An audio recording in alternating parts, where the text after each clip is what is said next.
All right, check it out, guys. I need control arms. I couldn't afford to buy the cheapest ones that I found made for 2 to 4 inch lift were the rough country. Couldn't afford it. So, got the Amazon special.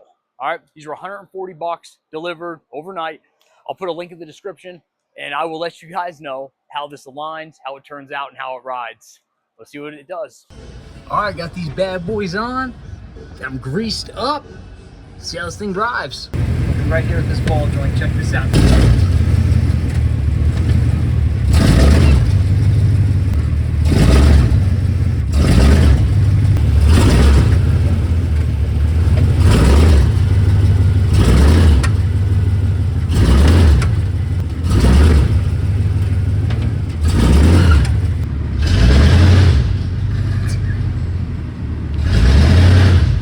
All right, so obviously the Amazon ones, as much as I wanted to like them and save money, they're not worth the hassle.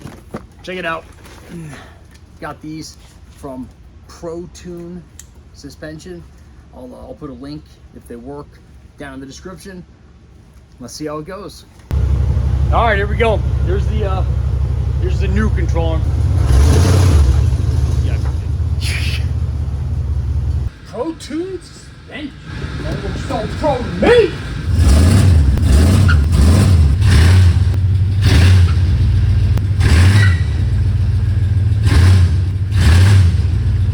You see the whole tire's flexing in and out.